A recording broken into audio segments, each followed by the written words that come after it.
Hi, my name is Olga, and I'm a virtual tour guide in Kiev, Ukraine.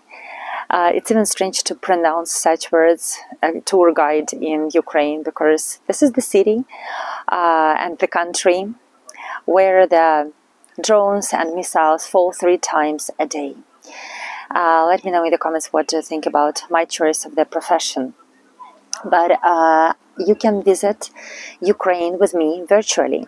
It means that you need to subscribe to my channel, and every week I'm streaming from Ukraine, from Kiev, or you can see other beautiful European cities with me. If you like this video, it helps YouTube to show it to more people. If you subscribe to my channel, you can join our wonderful community and explore Europe and Ukraine with me. And if you choose to support me on Buy Me a Coffee platform, you help me to survive through these challenging times, and I'm very grateful to you. Today I would like to discuss with you very interesting events that happened yesterday. The reality has changed because Russians have changed their strategy.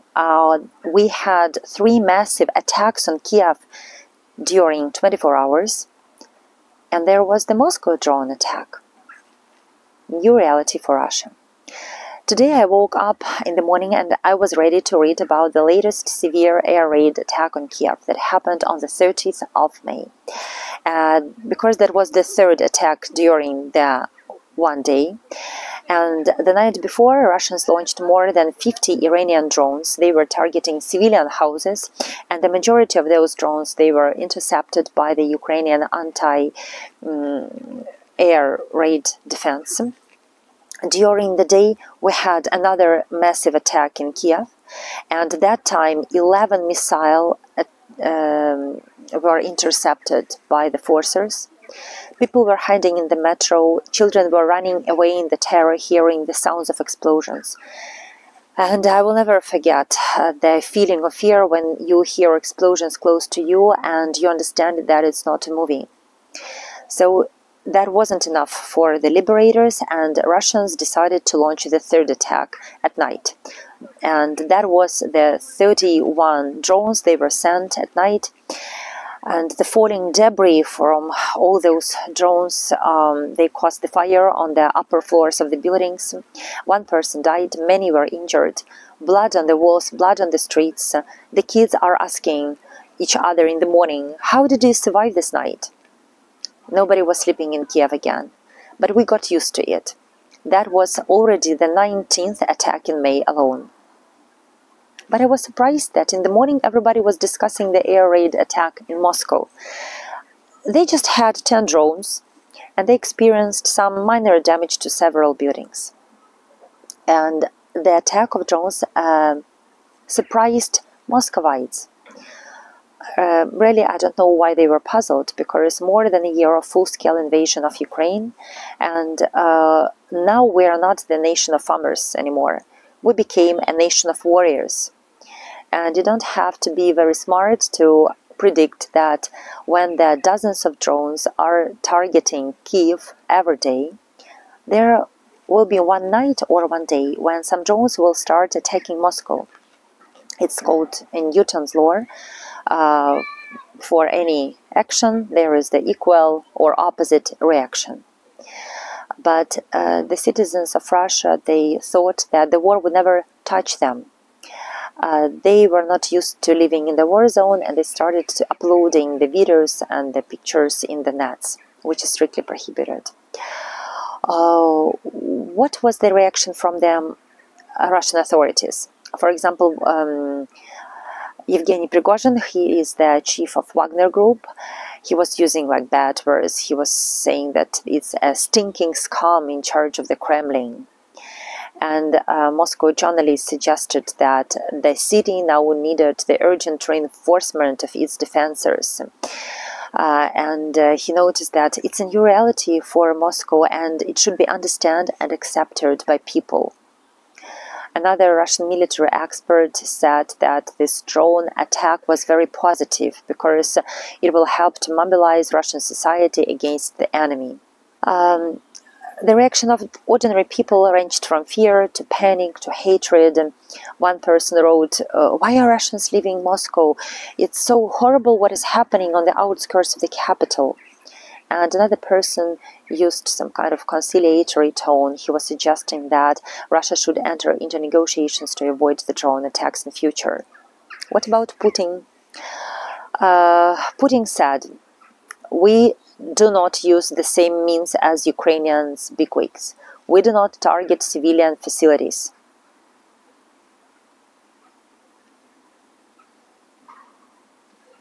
Russians military has been shelling Ukrainian civilian targets, including hospitals, kindergartens, and schools, for the past 15 months. And he's calling us Ukrainian bigwigs, Ukrainian terrorists. Russia has been abusing Ukraine openly on a daily basis. Our cities are flattened. Thousands of innocent people are in the graves. And he has the courage to call Ukrainians terrorists. What sort of illogical thinking brains do they have? And who are those saint people who are sending drones to Kiev 3 times a day? It seems so ridiculous to call us terrorists in the face of Russia's non-stop terror attacks on the civilian targets. During May, Russians committed 19 air raid attacks on Ukrainian cities, and they were happening at night. All of them were non-combat, and it means that it's pure terrorism. I'm pretty sure that we will experience another attacks, and Ukraine is in the position where we simply need to respond. We have to respond. Let me know in the comments if you can suggest better response than symmetrical attacks. The reaction of Ukrainian officials is priceless, and you can feel our sense of humor. So they denied our direct involvement in this, but they made it obvious that this is a payback. For example, Mikhailo Podolyak, he is the representative of Zelensky office, said that, "You know, we are living in the world of artificial intelligence, or the era of AI, and it's quite possible that all those Russian drones, they are not prepared to attack Ukraine. They wanted to return to their homeland because they don't want to kill Ukrainian kids anymore." And Budanov said on Monday that all those people who tried to threaten us, who were dreaming that this would have some effect, they will regret very soon.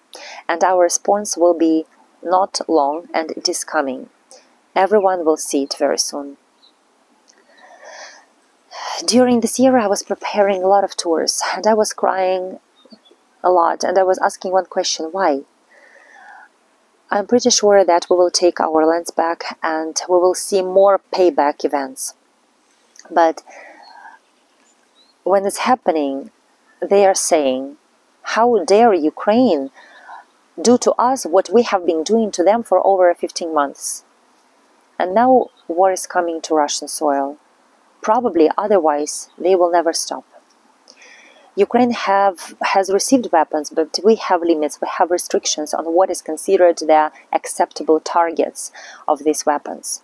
We can't target objects within Russia, and we need to make sure that these weapons are used on our territory.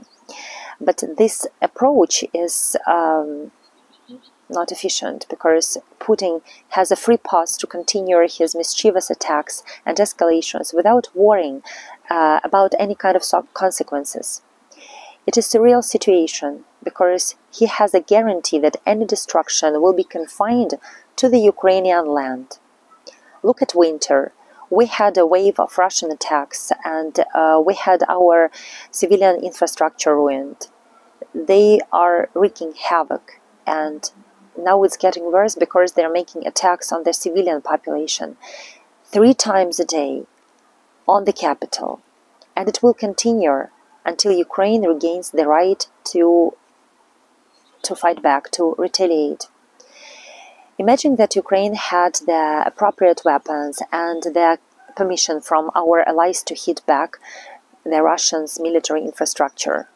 And probably Moscow would think twice about these current bombings. We really deserve the chance to protect ourselves. This is the basic right to our self-defense. It's about teaching a bully a lesson. And we need to bolster our self-defense capability. We don't want to undermine it. But we are constrained to this kind of shelter, to this shield that was created for Russia. Some people say that if Ukraine were allowed to strike targets inside Russia, it would give Putin an excuse to attack even more. He doesn't need any excusers.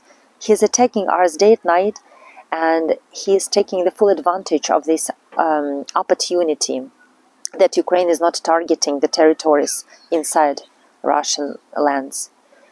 Many countries are afraid to support us. Many countries are afraid to show their solidarity during this counteroffensive.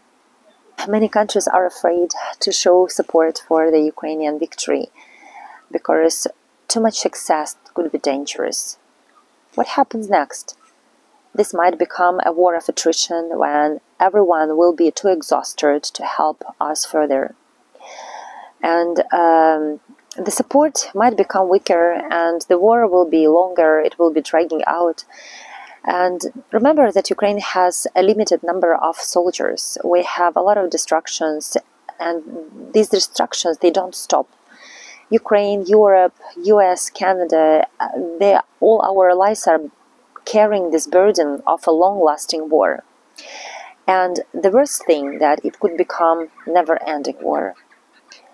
We need to be armed, properly armed, and we need the permission to end this, because the cost for Ukraine is astronomical. We have burned cities, thousands of lost lives, orphans, millions of refugees in your countries. Cities can be rebuilt, but lives are gone forever. Putin's special military operation is not going as it was planned. He wanted a short, victorious war, but instead he has the biggest war in Europe.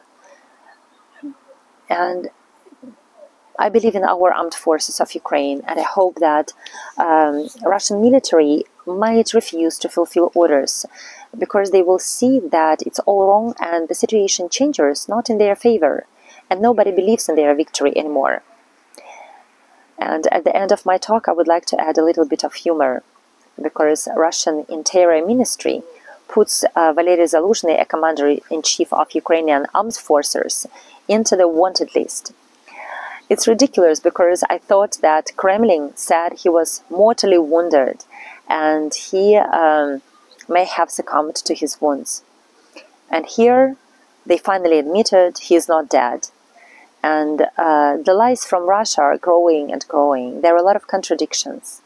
It's time to let Ukraine to unleash all the resources, all the power that we have, and to make Russians go home. Slava Ukraini! Героям слава! Thank you for supporting me. Thank you for buying me coffees. Thank you for coming to my channel. See you next time.